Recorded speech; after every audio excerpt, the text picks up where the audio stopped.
오늘은 더 이상 늦기 전에 사랑을 같이 따라서 해볼까요? 더 이상 늦기 전에 사랑을, 전도를, 봉사를, 섬김을. 모든 것은 때가 있다라는 것이죠. 그 때를 놓치지 말고 주님이 우리에게 허락한 시간 안에 사랑하는 우리 가족들, 또 우리의 성도들끼리, 또 우리의 이웃들과 서로 사랑의 떡을 나눈다면 이 세상이 얼마나 행복하고, 지금 우크라이나 전쟁이 일어나서 얼마나 힘든 세월을 보내고 있습니까? 나라와 나라가 서로 사랑한다면 정말 얼마나 좋을까요? 그래서 오늘 우리의 모든 삶 속에서 사랑에 대한 이 주님의 명령, 너희는 내가 너희를 사랑한 것처럼 서로 사랑하라. 혼자 사랑하는 건 짝사랑이라고 하죠. 서로 사랑해야 온전한 사랑이 이루어지는 것입니다. 때가 있다라는 것이죠. 여러분, 기도의 때, 사랑의 때도 때가 있습니다. 예수님이 마태복음 26장이면 겟세마네에 가서 자신이 이제 십자가에 죽을 걸 알고 너무 힘들고 무섭잖아요. 공포스럽잖아요. 그럴 때 제자들에게 여기서 깨어있어 기도하라 했는데 제자들은 뭐 했어요? 콜콜 잠을 자는, 3번 반복해서 주님이 말씀했다고 그랬어요. 그때 주님이 기도가 끝나고 가시면서 뭐라고 했습니까? 이제는 자고 쉬라. 보라, 때가 가까이 왔느니라. 인자가 죄인의 손에 팔리리라. 기도할 필요가 없어. 이제는 더 이상 기도할 필요가 없어. 여러분, 우리의 때가 있다는 것을 우리는 기억하시고 정말 주님이 주시는 이 명령에 우리가 한번 순종해 보실 수 있기를 바랍니다. 저는 이 목양실에서 가끔 시계를 보면서 많은 생각을 해봅니다. 이렇게 9시가 됐다고 생각했는데 뭐 이렇게 책을 읽고 설교 준비하면 금방 10시 반이 돼요. 그리고 또 금방 12시가 됩니다. 근데 시계의 특징이 계속 앞으로만 간다라는 거예요. 빠꾸에서 가는 적이 없어요. 항상 앞으로만 가요. 2022년 7월 31일 11시 예배는 이제 역사 속에 영원히 묻혀지고 다시는 이 시간이 우리에게 나타나지 않습니다. 그래서 우리가 더 늦기 전에 우리가 하나님 앞에 맡겨주신 사명, 또 기도의 사명, 사랑의 사명을 감당해야 되겠다, 이런 생각을 해보게 됩니다. 내 곁에 사랑하는 가족이 떠난 후에 후회하는 경우가 얼마나 많이 있습니까? 내가 좀 더 잘해줄 걸. 아니, 우리 옆집에도 마찬가지죠. 옆집하고 좀 관계가 안 좋은 사람도 훌쩍 떠나면은 이삿짐 센터가 와서 짐을 싣는 거 보면 왠지 좀 미안한 마음이 들어요. 더 늦기 전에 내가 좀 더 사랑해 줄 걸. 여러분, 바로 우리 교회 맞은편에 50대 남자가 한 분이 살았습니다. 이분은 기독교에 대해서 아주 반박이 심했어요. 우리 교회 종탑 세울 때도 얼마나 민원을 넣어가지고 나를 힘들게 한지 몰라요. 제가 속으로 좀 미워했어요.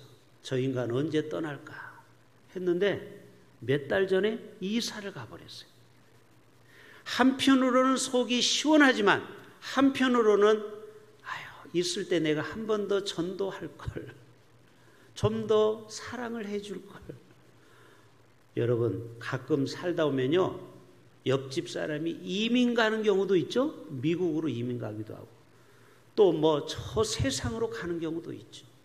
더 늦기 전에 내가 더 사랑해 줄 걸, 이런 생각을 우리가 해보지 않습니까? 사무엘하 18장에 보면요, 이 다윗 얘기가 나옵니다. 이 다윗의 아들 압살롬이 전쟁터에서 죽게 됩니다. 우리 지휘자님 보면 내가 얼굴을 가려요. 얼굴이 아름다우신데. 자, 이 다윗이 아들 압살롬 때문에 참 고생을 많이 했습니다. 나중에는 쿠데타까지 일으키잖아요, 압살롬이. 그런데 전쟁 통해서 죽이지 말라고 그랬어요. 자기 아들이기 때문에, 피부치기 때문에. 그런데 부하들이 왕 앞에 충성한다고 그만 압살롬을 죽여버립니다. 죽이지 말라고 했거든요. 그 죽음의 전보를 듣고 이렇게 땅을 치며 외칩니다. 내 아들 압살롬아, 압살롬아, 내 아들아, 내 아들아, 내가 너를 대신하여 죽었으면 좋았을 것을. 여러분, 이게 부모만 아닙니까? 아무리 자기를 속삭이고 자기에게 쿠데타를 일으켜도 자기 몸에서 난 아들 아닙니까? 압살롬, 내 아들아, 내 아들아. 무려 내 아들아, 내 아들을 5번이나 반복해서 외치더라고요. 아마 다윗은 속으로 내가 더 늦기 전에 우리 아들을 더 사랑해 줄 걸, 아마 이런 마음이 들지 않았을까요? 창세기 50장에 보면은 이 야곱의 장례식 얘기가 나옵니다.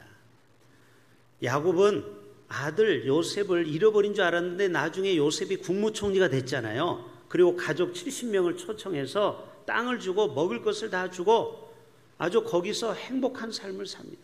근데 드디어 아버지 야곱이 죽습니다. 그때 요셉이 그의 아버지 야곱 얼굴에 굽으려 울며 입을 맞췄다고 했어요. 왜요? 관은 아래에 있기 때문에 허리를 굽혀서 입에다 키스를 했다는 거예요. 여러분, 사랑하는 가족이 죽을 때 마지막 입관 예배 때 다 키스를 하죠. 마지막 잘 가라고. 그렇게 효자인 요셉도 그 아버지 야곱이 죽을 때 내가 생전에, 살아 생전에 내가 좀 더 아버지를 잘 모실 걸, 이런 마음이 안 들었겠습니까? 그래서 애굽 사람이 70일 동안 애곡했다고 했어요. 대단한 요셉의 효자죠. 더 이상 늦기 전에 한 20년 동안 결혼을 하던 한 부부 이야기입니다. 이 부부는 뭔지 몰라도 안 맞아요. 가끔 우리도 보면 로또가 안 맞듯이 부부가 잘 안 맞는 부부 있죠? 20년 동안 안 맞는 거예요. 그래서 드디어 서로 협의하에 구청에 가서 이혼 도장을 찍게 됩니다. 그리고 마지막 저녁을 식사를 제안을 해요. 여보, 이제 우리 헤어지는데 그래도 저녁 한 끼는 먹을 수 있잖아. 그래, 마지막 만찬 먹자. 저녁을 가서 음식이 나오는데 생선 정식을 주는 거예요. 아내가 제일 싫어하는 게 생선이에요. 그래서 아내가 얘기합니다. 여보, 당신은 이 모양이야. 20년 동안 나를 배려하지 않았어. 근데 이 남자가 놀라운 말합니다. 여보, 내가 모르는 게 아니고 지중해식 식단이 건강에 좋아. 지중해식 식단이 뭐예요? 야채, 과일, 생선 위주의 식사를 하는 거예요. 그래야 여러분 치매 예방에도 도움이 됩니다. 저희 아내한테도 항상 그 얘기를 해요. 그래서 지금은 생선을 어느 정도는 좀 좋아해요. 원래 아주 싫어했었는데. 그리고 헤어졌어요. 그리고 남자는 이제 마음이 뒤숭숭하죠. 이제 혼자 살아야 되니까. 근데 아내로부터 전화가 오는 겁니다. 전화 받았을까요? 안 받았을까요? 피곤해서 안 받았어요. 계속 벨이 울립니다. 안 받았어요. 뭐 헤어졌는데 이제 남인데. 근데 왠지 찜찜한 거예요. 육감이라는 게 있잖아요. 그래서 받았는데 웬 남자가 전화를 받는 거예요. 아니, 나하고 헤어진 지 2시간밖에 안 됐는데 벌써 남자를 만나? 근데 그게 아니고 혹시 아무 씨입니까? 그런데요, 여기 부산대학 병원입니다. 교통사고를 당했습니다. 전화해 보니까 남편이라고, 아직 안 지웠어요. 남편이라고 전화번호가 있습니다. 그래서 전화했습니다. 쏜살같이 부산대학 병원에 갔습니다. 세상에, 머리는 칭칭, 머리가 그만 큰 교통사고로 머리가 다친 겁니다. 의사가 얘기합니다. 아마 이 아내분은 살아있어도 정상적인 생활을 할 수 없을 겁니다.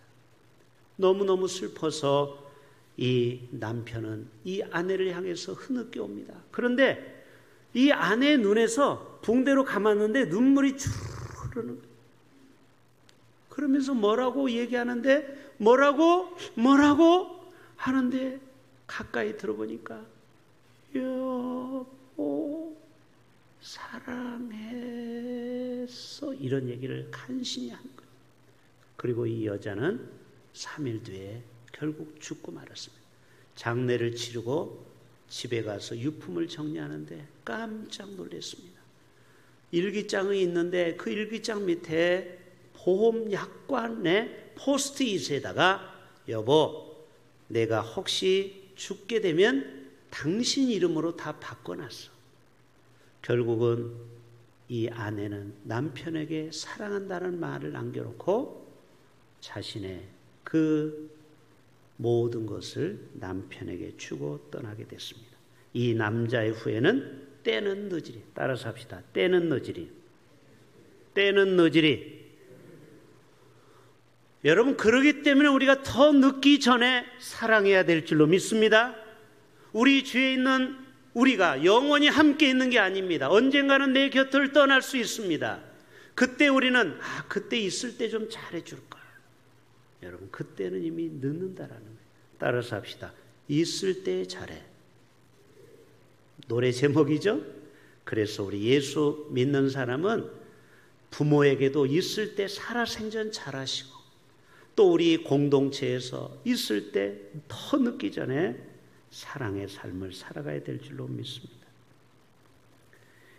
제라드 핸들이라는 사람이 이런 얘기했습니다. 사람이 일생을 마친 뒤에 남는 그것은 모은 것이 아니고 뿌린 것이다. 따라서 합시다.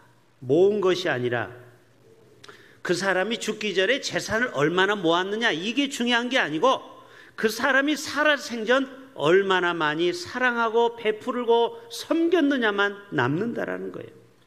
자, 전도서 11장 이제 성경 구절 몇 구절 같이 읽읍시다. 시작. 자, 내 빵을 물 위에 던지라는 거예요. 그러면 여러 날 후에 도로 찾으리라. 여러분 우리가 다른 사람에게 빵과 떡을 물 위에 던지면은 결국 돌고 돌아서 나에게 온다라는 거예요. 자, 그 다음에 시편 126편 시작. 눈물을 흘리며 씨를 뿌리는 기쁨으로 거두리로다. 그 다음 울며 씨를 뿌리러 나가는 자는 반드시 무엇으로? 기쁨으로 그 곡식단을 가지고 돌아오리로다. 여러분 하나님은 우리의 수입에 관심을 갖기보다는 지출에 관심을 많이 둡니다. 내가 얼마를 버느냐에 관심보다는 그 돈을 어떤 데 쓰느냐. 어떤 사람은 그것을 헌금하고 구제하고 선교하는 데 쓰고 어떤 사람은 100% 나만을 위해서 쓰는 사람이 있다라는 거예요. 근데 나중에 주님 앞에 갔을 때 그것이 열매가 돼서 돌아온다라는 거예요. 내가 한 영혼을 전도하기 위해서 쓴 물질 100배, 1000배, 만배로 돌아온다라는 거예요. 삭개오도 예수님을 만나고 복음으로 깨닫고 자기는 어떻게 됐습니까? 남에게 토색한 거 있으면 4배로 갚겠다고 했죠. 바로 인생관, 물질관이 바뀐 겁니다. 곧도 신베이라는 일본 사람은 돈을 남기면 하수라는 건 제일 낮은 거예요. 업적을 남기면 중수, 그리고 최고수는 누군지 아세요? 사람을 남기는 사람. 남는 장사라는 거예요. 다음 세대를 남겨놓는 사람, 자식을 잘 키워놓은 사람, 그리고 사랑을 남겨놓은 사람은 최고 고수라는 거예요. 필요한 것에 물질을 흘려보내면 수많은 사람들이 그것 때문에 행복해지겠죠. 최일도 목사님의 밥퍼 사역 알죠? 그 노숙자들에게 라면을 끓여주고 밥을 주면 수천 명이 행복해지는 거 아닙니까? 그 돈 100만 원을 나만을 위해서 쓸 수 있어요. 호텔에 가서, 롯데호텔에 가서 비싼 데는 100만 원 가죠. 그런데 그 100만 원으로 1000명을 먹이고 행복하게 할 수 있다는 거예요. 여러분은 물질을 어디다 사용하려고 합니까? 김연아 선수 보여줘 보세요. 우리의 마음을 훈훈하게 했던 지난주에 한 뉴스가 바로 김연아가 10월 달에 결혼을 한다는 거죠. 근데 관심은 남자에게 있어요. 김연아는 세계 사람이 모르는 사람이 없어. 근데 도대체 어떤 남자가 이런 행운아인가 했더니 서울대 성악과를 나오고 지금 대학원을 다니는 고우림이라는 청년이에요. 27살밖에 안 됐어요. 지금 우리 아들하고 똑같아요. 근데 하나님은 공평하신 이 아들의 아버지가 대구 평화교회 목사님이에요. 자, 다음 장면 보여주세요. 이 목사님은 고경수 목사님입니다. 대구 이주민 선교센터 외국인들을 도와주는 목회를 하는 거예요. 교회를 보면은 큰 교회가 아닌 것 같죠? 천장도 낮고 상가 교회입니다. 별로 이주민들이 헌금을 하면 얼마나 하겠습니까? 그들을 돌보는 일을 하는 거예요. 마스크도 나눠주고 병원 가면 여러분 외국인들은 의료보험이 안 되잖아요. 그러니까 저들을 물심양면 도와주는 일을 20년 동안 한 거예요. 저는 이런 생각을 해봐요. 아, 하나님은 공짜가 없구나. 따라서 합시다. 공짜가 없구나. 아버지가 이렇게 사랑을 베푸니까 아들 댁에 가서 복을 받는구나. 예비 시아버지가 됐어요. 저도 저런 며느리를 좀 데리고 오면 얼마나 좋을까요? 우리 다 그런 생각이 있잖아요. 여러분, 그런데 다 하나님은 공평하신 이 아버지가 사랑을 많이 20년 동안 흘려보낸 거예요. 하나님은 그래서 김연아, 돈도 많고 얼마나 유명한 사람입니까? 이 여인을 누구에게로? 예수 믿는 목사의 아들에게 붙여준 겁니다. 물론 김연아는 천주교인이죠.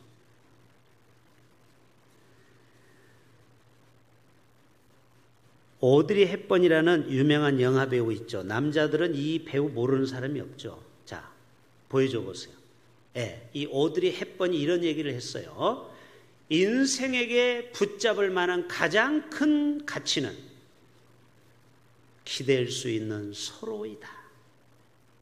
부부가 서로 의지하고 형제가 서로 의지하고 우리 대흥교회 서로 식구들이 영적으로 서로 기대고 있는 거, 이것만이 가장 가치 있는 삶이라는 거예요.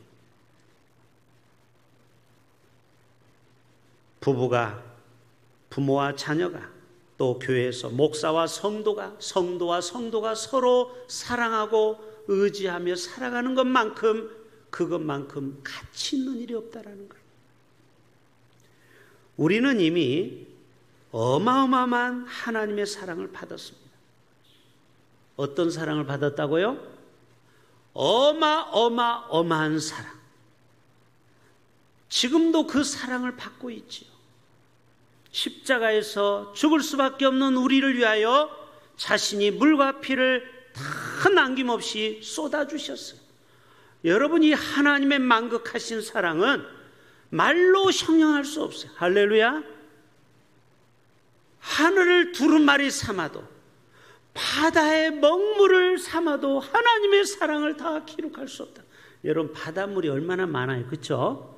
근데 그 바닷물을 다 먹물이라고 치자고, 그렇게 쳐보자고요. 그리고 이 넓은 우주 하늘을 종이라고 쳐봅시다. 두루마리, 그것을 다 기록해도 부족함이 없다라는 거예요.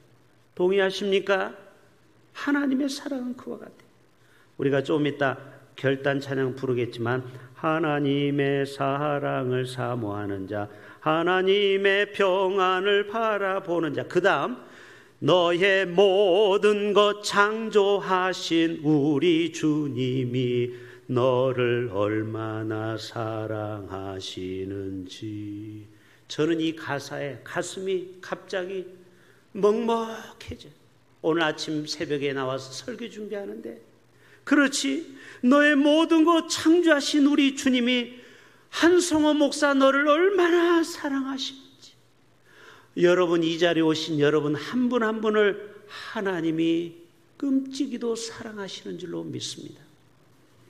아직까지 그걸 모르시면 여러분 불행한 거예요. 여러분 자존감을 회복할 수 있기를 바랍니다. 하나님은 여러분 한 사람 한 사람을 얼마나 사랑하시는지 여러분 아십니까? 지난주 화요일 날 우리 집에 생명체가 왔습니다. 감이 잡히죠? 꿈틀거리는 생명체를 입양했어요. 삐숑 프리제라는 프랑스 애완견을 2개월짜리를 둘째가 고집을 부려서 결국 입양을 하게 됐어요. 그래서 둘째하고 매일 작은 방에 가서 이 삐숑과 놀아주고 있습니다. 저희 집에 한 여자는 싫어해서 근처도 안 오고 있습니다. 오로지 두 남자만 삐숑을 지금 돌보고 있어요. 순놈이에요, 순놈. 그래서 우리 둘째 보고 네 동생 생겼다. 아니, 네 자식이다. 나는 할아버지다. 앞으로 삐숑은 나보고 할아버지라 하고 너는 애비라고 해라. 이제 2개월밖에 안 됐어요. 제가 전에 진돗개를 경북 봉화에서 3개월 키워봤습니다. 그런데 떠나보낼 때 참 저도 마음이 아프더라고요. 3개월밖에 안 키웠는데 이 진돗개가 얼마나 땅을 파고 막 대문 밖으로 나가려고 하는지 땅굴을 파요, 진돗개가. 그래서 결국 다른 데로 보냈는데 지금 거의 20년 만에 처음 또 애완견을 한번 키워보는데 제가 느낀 소감은 이거예요. 이렇게 작은 생명체도 반려견으로 집에 왔을 때 가족들이 이렇게 알뜰살뜰 돌보는데 하물며 만물의 영장인 인간을 하나님이 얼마나 사랑하실까. 할렐루야. 여러분 별로 감동이 없네. 아무튼 하나님은 우리 한 사람 한 사람을 정말 너의 모든 것 창조하신 우리 주님이 너를 얼마나 사랑하시는지 여러분은 깨달을 수 있기를 바랍니다. 지난 5월달, 올해죠. 그러니까 5월달 우크라이나 거리에 빨간 차 한 대가 발견이 됐습니다. 자, 한번 보여줘 보세요. 5월달에는 이 우크라이나 수도 카이오가 미사일로 공격받아서 차 있는 사람은 다 이미 도시를 빠져나간 상황이었어요. 어떤 가족을 가지고 있는 사람이 기름도 없고 차가 없기 때문에 도시를 빠져나갈 수가 없어요. 안전한 거리로 가려면 200km를 달려가야 돼요. 그런데 마당에 차가 한 대가 있는데 가서 봤더니 차 키가 꽂혀 있고 기름이 가득 들어있는 거예요. 그래서 누가 이 차를 타려고 했나 보다 하고 저 옆에서 망을 보기 시작합니다. 1시간이 지나도 주인이 안 나타납니다. 또 1시간을 지나도 주인이 안 나타납니다. 에라 모르겠다. 와라. 그래서 저 차를 몰고 2시간 거리로 안전한 거리에 갔어요. 가면서도 마음이 편치 않아. 왜? 이 차를 타야 가족이 미사일로부터 피하는데 나 때문에 한 가족이 죽을까 봐 너무너무 미안해서 차를 찾아봤더니 세상에 차에다가 크게 전화번호를 적어놓은 거예요. 그래서 미안한 마음으로 핸드폰으로 전화를 했습니다. 지금부터 2달 전 이야기입니다. 그랬더니 세상에 주인이 전화를 받는 겁니다. 그러면서 이분이 첫 마디가 뭔지 아세요? 할렐루야! 당신이 차를 타고 안전한 것으로 빠져나왔군요. 저는 하나님을 믿는 사람인데 저희 집에는 차가 4대입니다. 좀 여유가 있었나 봐요. 자기 한 대는 빠져나왔고 3대에다가 기름을 가득 채워놔서 누구든지 이 차를 아무나 타고 빠져나오라고 했다라. 근데 2대는 연락이 왔어요. 근데 마지막 한 대가 빠져나왔으니 나는 얼마나 감사한지 모릅니다. 이 사실을 우크라이나 전직 외교관이 5월 2일 날 트위터에 이 빨간 차와 사연을 올려서 전 세계가 이 사실을 알고 감동을 받은 거예요. 여러분, 이 세상은 지금도 이렇게 사랑으로 살아가는 사람이 많다라는 거예요. 자기 차를 희생하면서 그것도 기름까지 충만히 채워놓고 다른 사람 한 가정을 살리기 위한 이 하나님의 아가페 사랑, 얼마나 우리에게 감동입니까? 여러분, 우리 가정이 에덴 동산이 돼야 되는데 서로 사랑하지 않으면요, 그 에덴 동산은 지옥 동산이 되는 것입니다. 오늘 또 예수님은 요한복음 13장에 이제 주님이 곧 이 세상을 떠나기 전에 더 늦기 전에 제자들에게 무엇인가 가르쳐 주려고 했어요. 자, 요한복음 13장 1절 시작.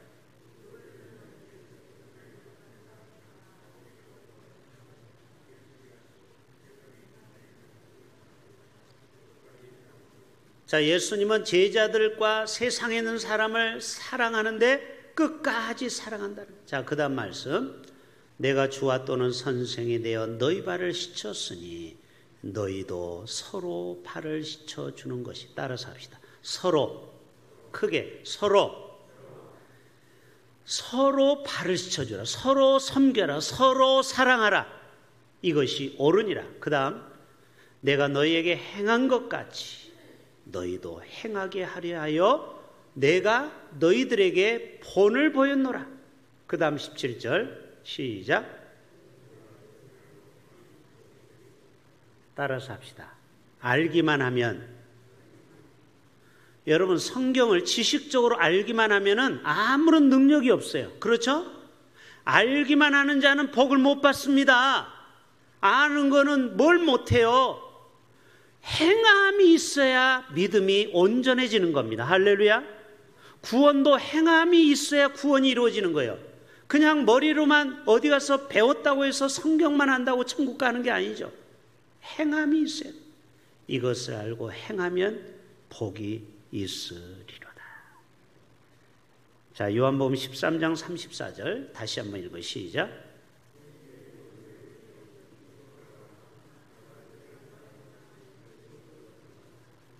그 다음, 너희가 서로 사랑하면 이로써 모든 사람이, 자 보세요. 우리 대흥교회 성도들이 뜨겁게 우리 안에서 서로 사랑하면 이 동네 예수 안 믿는 사람이 우리가 예수님의 제자인 줄 알게 된다라는 거예요. 할렐루야. 그러면은요, 세상 사람은 교회로 올 수밖에 없어요. 왜? 대흥교회 성도들은 진짜니까, 가짜 성도가 아니고 진짜 예수님의 제자이니까. 교회를 나가도 저 교회를 가라. 사람들은 그럴 겁니다. 왜요? 교회가 예수님처럼 사랑하니까, 서로 사랑하니까. 그런 교회에 안 가고 어디를 가겠습니까? 여러분, 교회의 부흥은 다른 게 없습니다. 우리가 서로 사랑할 때 교회는 따뜻해지고, 그리고 그 따뜻함이 전달이 되고 세상을 감동시키고 녹이고 변화시키고, 그리고 세상 사람이 그 교회에 오게 되어 있습니다. 할렐루야. 사랑만큼 위대한 것은 없다는, 세상을 변화시키는 것은 바로 예수님의 십자가 사랑이라는 거예요. 자, 요한일서 4장 7절을 좀 마무리할게요. 시작.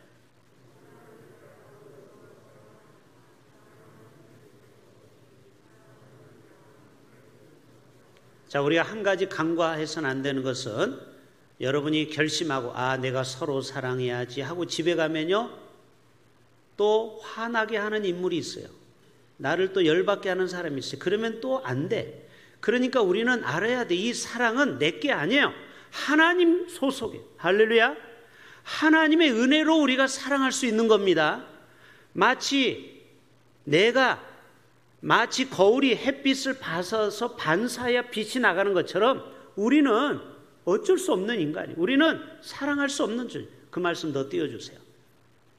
사랑은 하나님께 속한 것이니 사랑하는 자마다 하나님으로부터 나서 하나님을 알고, 그 다음, 사랑하지 아니하는 자는 하나님을 모르는 자예요. 사랑하지 않는 자는 사실 하나님을 믿는 게 아닙니다. 그거는 짝퉁신앙. 이는 하나님은 사랑이십니다. 자, 마지막 요한일서 4장 20절 시작.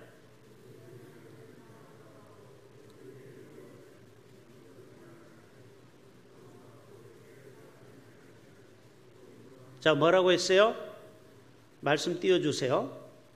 입으로는 하나님 사랑, 이웃 사랑을 외치면서 내가 매일 보는 우리 가족들에게, 또 우리 직장 동료들에게, 또 우리 믿음의 성도들에게 내가 사랑하지 않고 미워하면은 이거는 다 거짓말한다라는 거예요. 보는 바 그 형제를 사랑하지 아니하는 자가 어찌 보이지 않는 하나님을 사랑할 수 있겠느냐. 그러니까 여러분, 이 땅에서 부모에게 사랑하지 못하고 효도하지 못한 사람은 하나님한테 사랑을 고백할 수가 없는 겁니다. 보이지 않는 하나님을 어떻게 사랑할 수 있겠느냐, 이것입니다. 21절, 우리가 이 계명을 주께 받았으니 하나님을 사랑하는 자는 또한 그 형제를 뭐할지니라 사랑할지니라. 그래서 여러분, 나에게는 사랑이 없으면 먼저 하나님 앞에 가지고 솔직히 나가서 고백하시고, 하나님, 저 인간적으로는 도저히 저 사람 사랑할 수 없습니다. 그거를 먼저 우리는 인정해야 돼요. 실토해야 돼요. 손양원 목사님도요, 자기 아들을 죽인 안재선이라는 청년이 있죠. 동인이와 동신이를 죽인. 이분의 그 자서전에 보면 처음에는 사랑할 마음이 없었다라는 거예요. 생각해 보세요. 여러분, 자식을 총으로 쏴 죽인 원수를 누가 사랑하겠습니까? 그런데 그분이 교회 가서 하나님 앞에 기도하면서 하나님의 음성을 들은 겁니다. 십자가를 보면서, 그렇구나, 하나님이 나같이 죄인을 십자가에서 사랑했는데 내가 받은 이 사랑을 내가 나의 원수인 안재선에게 내가 이 사랑을 베풀어야 되겠다. 이를 꽉 물고 가서 경찰서에 가서 어떻게 했습니까? 탄원서를 냈죠. 꺼내달라고. 말이 되는 얘기입니까? 자기 아들을 죽인 놈을 사형시켜달라고 해도 부족한데. 근데 이 손 목사님은 이미 자기 마음에 하나님의 사랑이 밀물듯이 확 넘친 거예요. 그래서 그것으로 끝났습니까? 자기 아들을 죽인 안재선을 입양해서 양아들로 삼았죠. 그래서 결국 이 안재선 이분이 나중에 목사님이 된 거 아시죠? 신학을 하고. 그리고 그 아들이 지금 살아 있습니다. 안재선 목사님의 아들이 또 목사입니다. 우리 통합측 목사. 지금 여기에 주기철 목사님 기념관에서 일을 하고 있습니다. 직원으로. 손 목사님의 사랑을 받으니까 그 아버지, 그 아들에게까지 사랑이 흘러간 거예요. 그리고 이분들이 평생 그 손양원 목사님을 추모하고 그리고 기념하고 사랑하는 것입니다. 마지막, 우리는 이 사랑을 실천하기 위해서 나를 고쳐 쓰시는 하나님의 사랑을 우리는 알고 나도 다른 사람을 사랑으로 녹여내야 되는 것입니다. 하나님은 우리를 고쳐서 쓰신다라는 거예요. 처음부터 우리가 사랑이 넘치는 사람이 아니죠. 그러나 하나님은 우리에게 사랑을 부어주셔서 다른 사람을 사랑할 수 있는 그러한 은혜를 베풀어 주시는 것입니다. 그런즉 믿음, 소망, 사랑, 이 세 가지는 항상 있을 것인데 그 중에 제일은 사랑이니라. 우리 모두가 이 사랑을 실천할 수 있기를 주님의 이름으로 축복합니다. 우리 자리에